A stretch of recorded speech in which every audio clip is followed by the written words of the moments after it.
हो गई, एक तो पोटेंशियोमीटर और एक एक ये कैपेसिटर वाला। हाँ। 9th, an electric current is pass through a circuit containing two wires of same material, दो वायर एक ही मटेरियल के, मतलब दोनों का एक ही रेजिस्टिविटी है, connected in parallel. An electric current is passed through a circuit containing two wires of same material connected in parallel, दोनों parallel में लगे हुए। If the length and radius of wire are in the ratio 3:2, length and radius 3:2 and 2:3, then the ratio of current passing through the wire will be current. Okay, एक minute इसको मैं ऐसा कर देता हूँ। ठीक है, इसमें क्या है, एक वायर ऐसा है, ठीक है, और दूसरा वायर जो है, एक मिनट, लेंथ का रेशो 3:2 है और रेडियस का रेशो जो है वो 2:3 है। एक वायर ऐसा है और दूसरा वायर ऐसा है, ठीक है। ये इसकी लेंथ 3L है, इसकी लेंथ है 2L, ठीक है। लेंथ का रेशो है 3:2 और रेडियस का रेशो, इसकी रेडियस है 2R, इसकी रेडियस है 3R। रेडियस का जो रेशो है 2:3 है, ठीक है, ऐसा है। And they are connected in parallel, ये पैरेलल में कनेक्ट किया हुआ है, कुछ करंट फ्लो हो रहा है, ठीक है।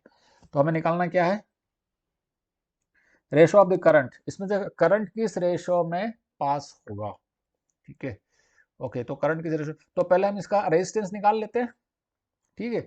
इसका रेजिस्टेंस मान लो R1 है और इसका रेजिस्टेंस मान लो R2, और दोनों एक ही मटेरियल के बने हुए हैं, तो रेजिस्टिविटी दोनों की इक्वल है, तो दोनों का रो हो गया, रो इंटू L अपॉन ए, रो इंटू 3L अपॉन ए, एरिया कितना हो जाएगा इसका, पाई इंटू 2R², मतलब 4R का स्क्वायर, और इसका रेजिस्टेंस हो जाएगा rho into L, L is 2L upon rho L by A, area इसका हो जाएगा पाई इंटू 3R का स्क्वायर, मतलब 9R², ठीक है।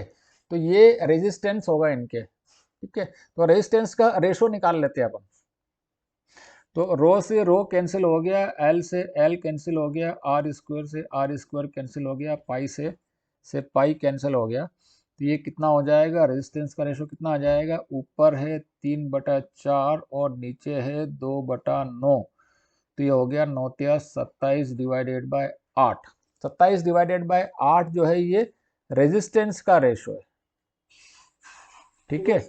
उसने पूछा है करंट का रेशो, वो बोल रहा है करंट का रेशो क्या होगा, मान लो इसमें मान लो करंट I1 फ्लो हो रहा है और इसमें मान लो ये करंट I2 फ्लो हो रहा है, दोनों पैरेलल में, मतलब दोनों के अक्रॉस पोटेंशियल ड्रॉप इज एक ही है, इज सेम।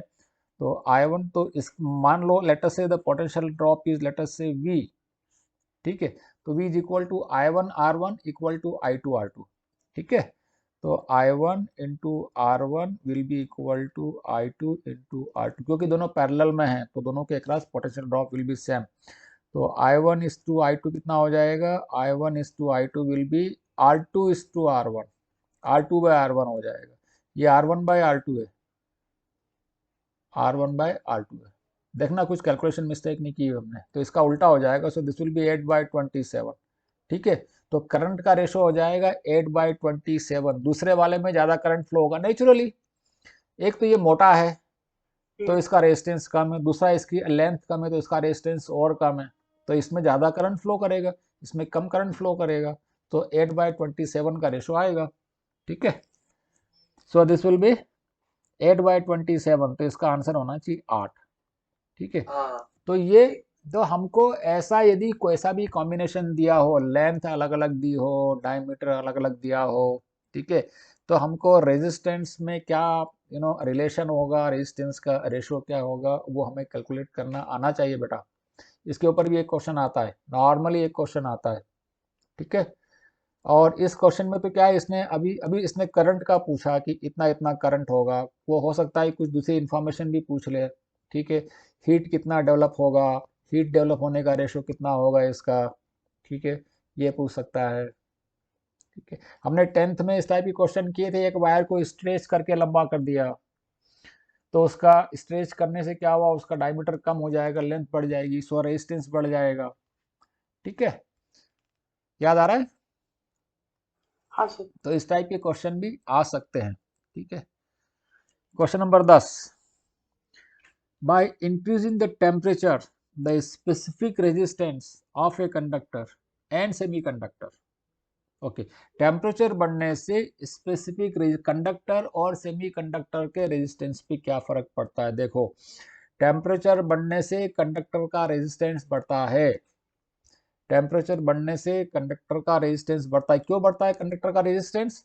हम पढ़ चुके हैं, हमने हमारी डिटेल क्लासेस में हमने डिस्कस किया है कि रेजिस्टेंस आर इक्वल टू होता है R naught times 1 plus alpha delta T.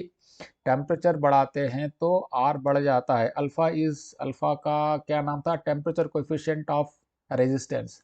ठीक है, टेम्परेचर बढ़ाने से रेजिस्टेंस क्यों बढ़ता है? क्योंकि टेम्परेचर बढ़ाने से अंदर जो फ्री इलेक्ट्रॉन है उनका उनकी एनर्जी बढ़ जाती है।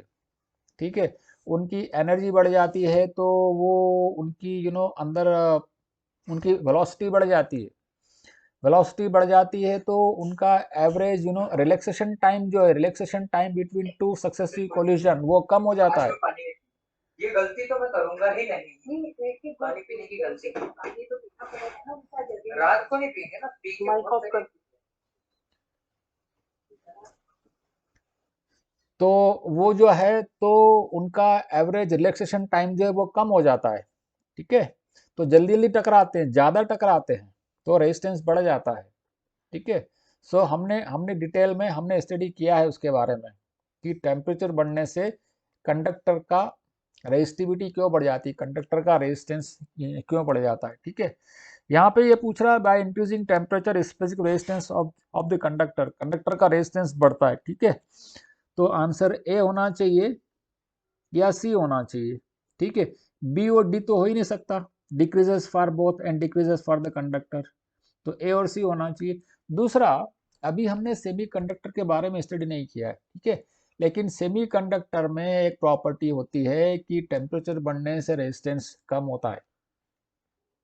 हम जब डिटेल में पढ़ेंगे सेमीकंडक्टर का चैप्टर तब ये चीज़ आएगी, तब हम डिस्कस करेंगे।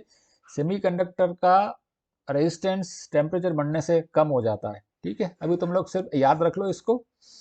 तो इसका आंसर क्या होना चाहिए? इसका आंसर होना चाहिए by increasing temperature specific resistance of conductor increase होता है एंड सेमीकंडक्टर का डिक्रीज होता है। तो इसका आंसर सी है। ठीक है, इसका आंसर सी है। सेमीकंडक्टर का रेजिस्टेंस क्यों कम होता है? हम जब चैप्टर